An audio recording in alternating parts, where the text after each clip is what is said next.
Mr. Bryant, could you tell us something about this cave? Now, you helped map it out. What are some of the interesting features about it, and what is causing the delay in this rescue?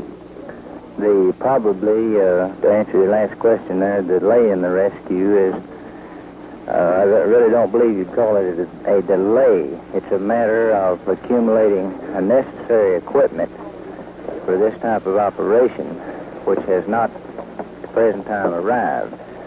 We have had several divers.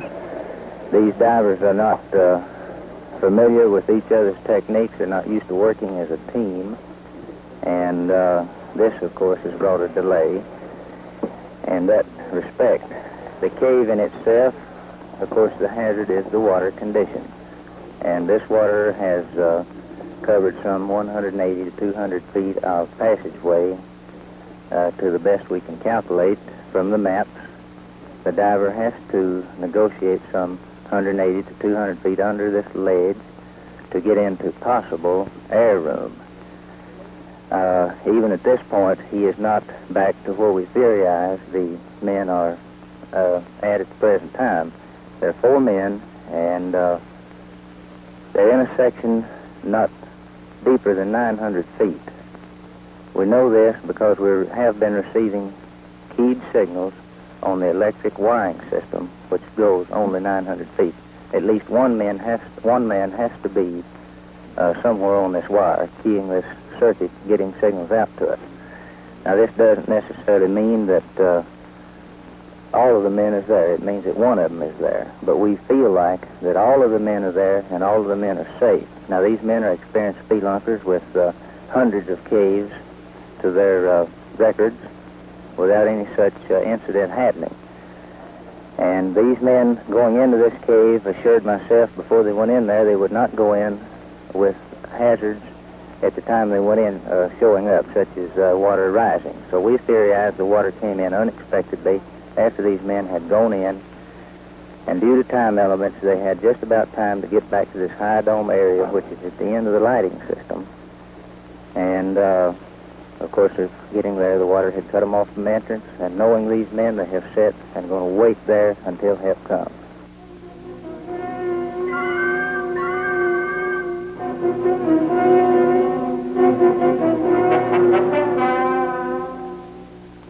You're looking at a small segment of Rowland's Cave in 56, Arkansas. If you were to travel north from Batesville, you would pass the town of 56, Arkansas and not even know it. The most distinguishing feature of 56 is a wooden schoolhouse and a weather-beaten sign which says Rowland's Cave. Rowland's Cave used to be, at one time, a commercial cave and has since been abandoned.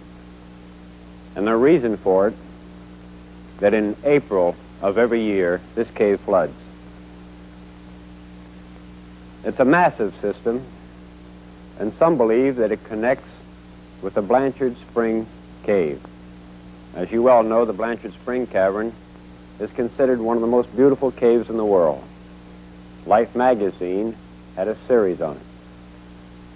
These 4 people, Bledsoe, Shell, Wilson, and Hill, members of the Arkansas Speleological Survey, attempted to make a connection between this cave and Blanchard Springs. On April 5th of 1965, Bledsoe and Shell, in the company of young Wilson and Hill, entered this cave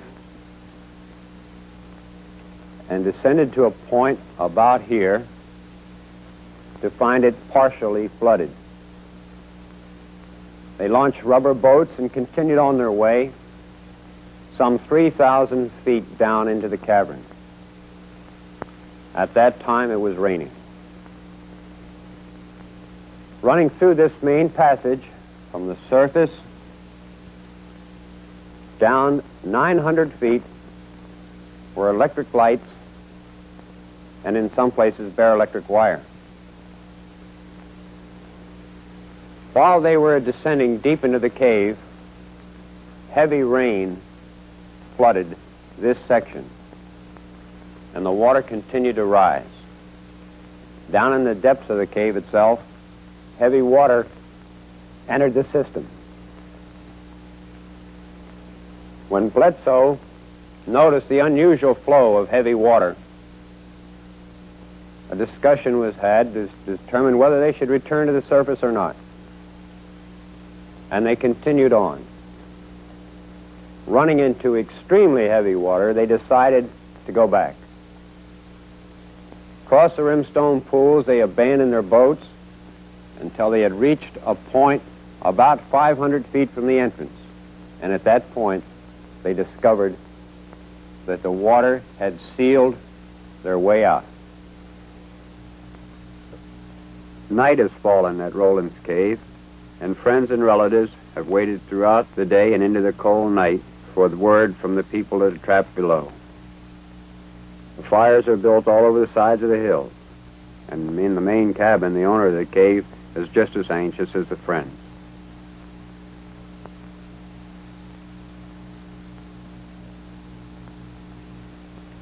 Stu Prosser, State Civil Defense Director, had several divers attempt to make the passage, and all have failed.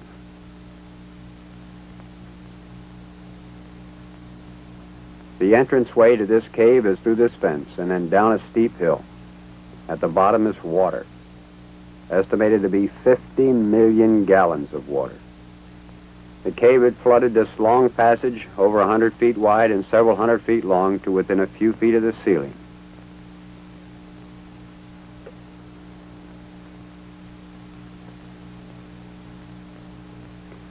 Hugh Shell, member of the Arkansas Speleological Survey, is probably one of the people that know the cave the best. He's talking with the man on the left, the state geologist. Plans were even thought of drilling through from the top, but because of the height of the nearby mountain and type structure, it was considered impossible. Stu Prosser, the State Civil Defense Director, concurred with this, and these plans were abandoned. Mr. Prosser, can you tell us about the rescue activities that are going on? Jim, presently we are waiting on a rescue team out of Washington, D.C., a professional rescue team, and these gentlemen are all as divers and spelunkers. They're cave explorers. And what these gentlemen will attempt to do at about 6 o'clock this morning is to go back in the high water part of the cave, about 400 feet back, and then go to a room in the cave that has a high ceiling where they can work above water.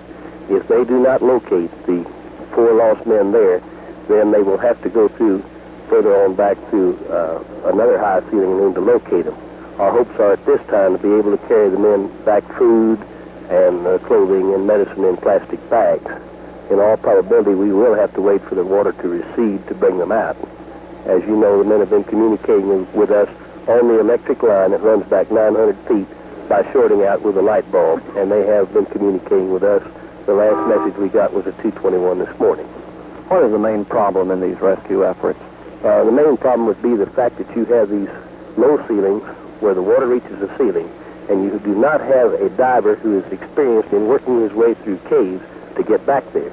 These gentlemen from Washington are experienced and were formed by a speleological society for expressly this purpose, water rescue activities in caves. Where do you think they are in the cave? We know they are within 900 feet of the entrance because the electric light line just goes back 900 feet.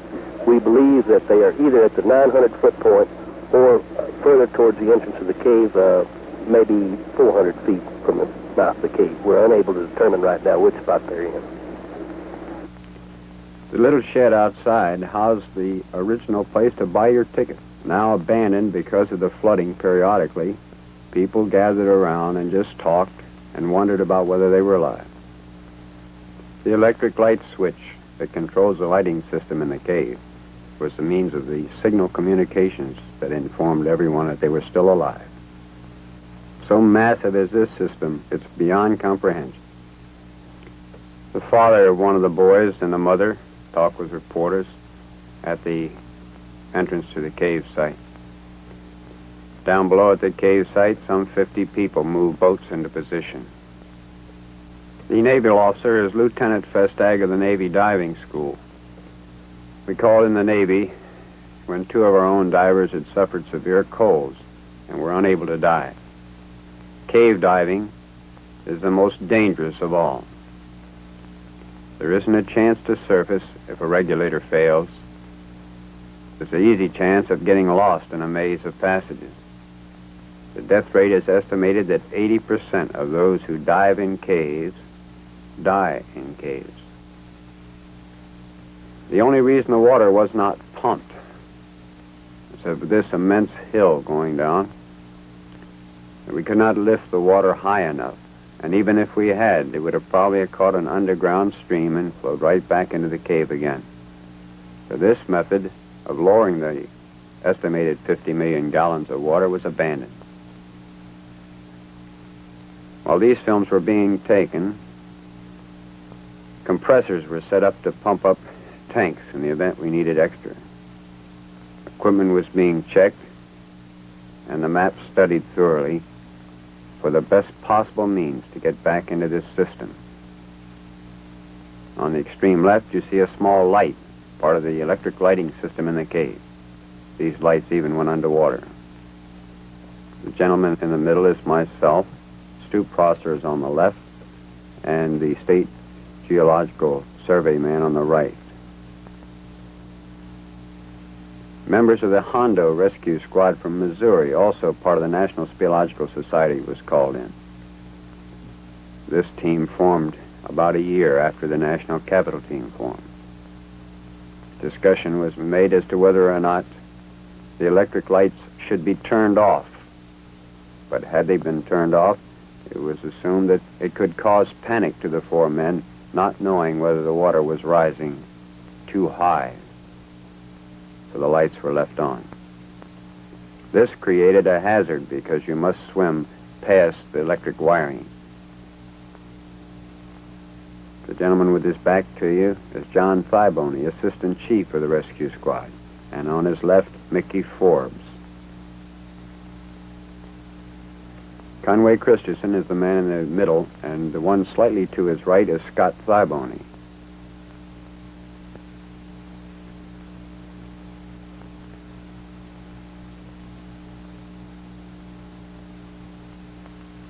Members of the rescue squad are all qualified first aidmen,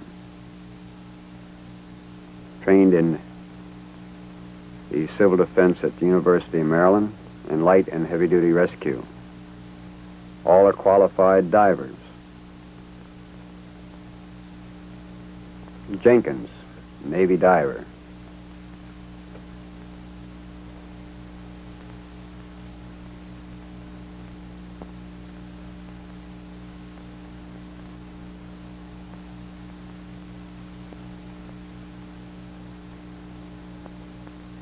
Our greatest problem is the loss of equipment, because equipment in the past has disappeared quickly, so 2 police officers were assigned to watch over our equipment.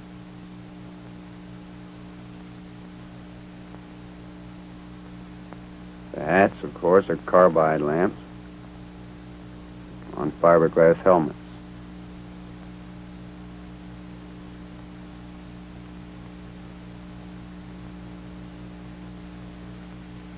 From the shoreline to the diving site was approximately 200 feet, give or take 5 or 10. And as you went back further into the cave, the ceiling became extremely low. 4 boats were used in this operation. The diving site was examined. Anchors were set.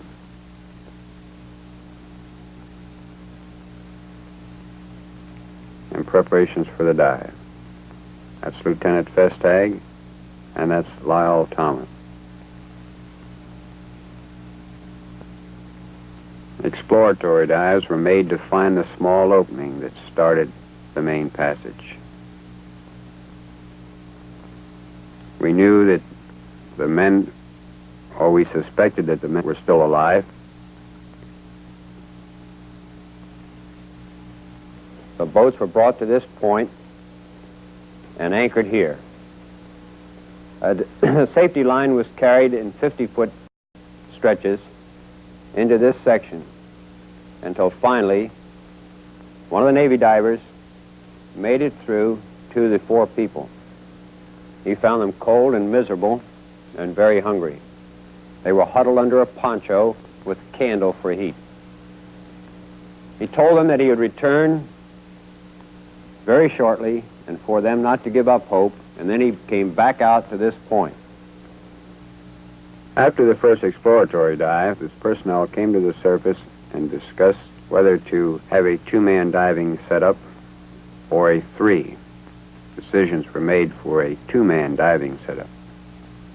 We had already been in contact, and we knew that now for sure that these men were alive, cold, wet, and hungry, but they were alive.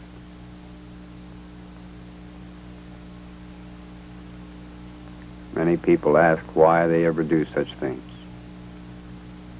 Perhaps it's because they know that underground God has created just as much beauty as he has on the surface, and these are the first people to ever see it. Then again, it may be like Mallory. He went there because it was there. Working in darkness underground with just the light of carbide lights is extremely difficult at its best. And it seems that you have certain comfort in the fact that there are others with you. An accurate log is kept, including everything that went in and everything that came out. The man on the center to the left is Lyle Thomas. Now this is the dive for the recovery. If you note, around the waist of some of the divers, you will see a line, and this line is used to clip onto the safety rope so they would not get lost in the underground passages. The visibility in the water was zero.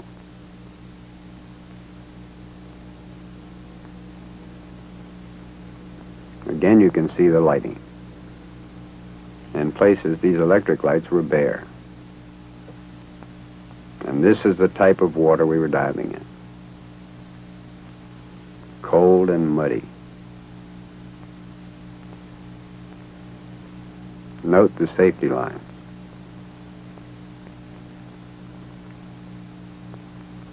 To lose that main safety line underwater would surely be your death, because you'd swim up a side passage and never find your way out. During this operation, a slight emergency arose, and one of the men, in a rush to the surface, made the mistake of unclipping.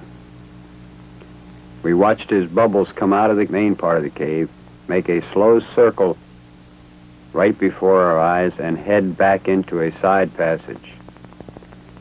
Two men quickly slipped over the side with powerful lights and signaled him. He then returned back to where the lights were and came to the surface. Needless to say, he was very thoroughly bawled out.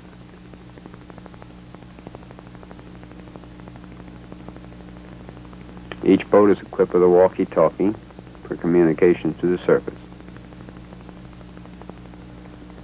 Diving tanks are in place, and we move out to the dive site. Note how the ceiling is becoming lower.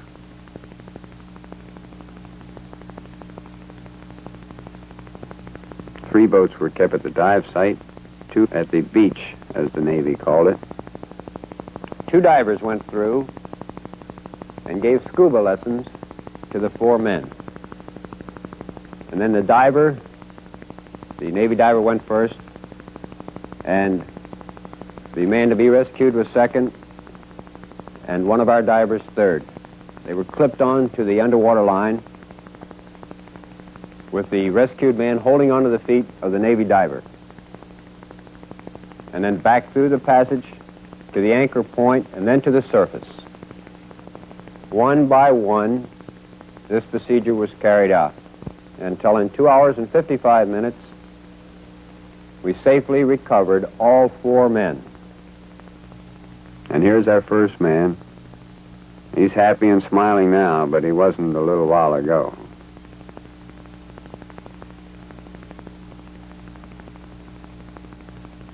This is Hogan Bledsoe.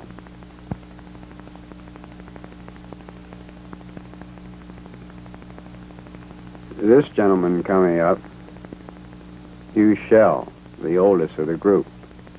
This is the first experience in diving for all of them. In fact, the passage through took from 12 to 14 minutes. They were under the misguided impression that it took only a couple of minutes. Steve Wilson and Mike Hill came next.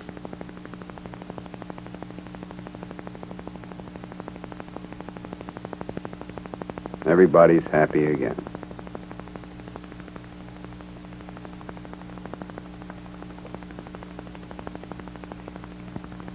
One by one through the underwater passages, we brought out each man, making a total of 5 trips.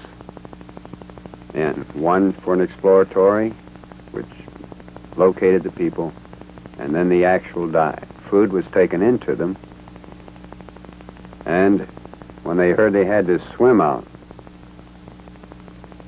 everyone's comment was, "But I've never used that thing." Incidentally, all of them are now using scuba equipment and are taking lessons.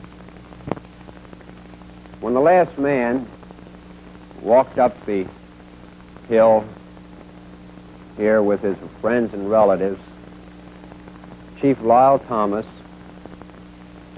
turned around and fell forward on his face from an apparent heart attack. Immediately, I gave mouth-to-mouth resuscitation and external cardiac massage. I was joined by members of the team and by a doctor and 4 nurses who were on standby. This method of external cardiac massage was applied to Chief Lyle Thomas for 1 hour and 55 minutes, and it was hopeless. I wish to extend my eternal gratitude to Lyle Thomas for the effort that he put forth in this rescue. It's no news now that Lyle Thomas was highly commended by the Navy. On a recent visit to this cave, the only thing that's left of an expedition that cost almost $100,000 was one little syringe that contained an adrenaline.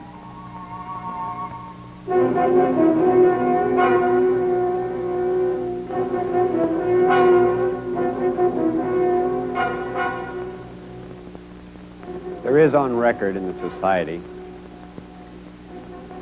a number of accidents.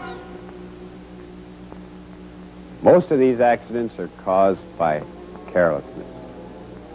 The responsibility of the trip leader does not cease underground at all. It's unending until the instant he returns to the surface. Poor judgment in any way, shape, or form can cause the lives of those that descend beneath the earth with you. I hope that you don't make this mistake.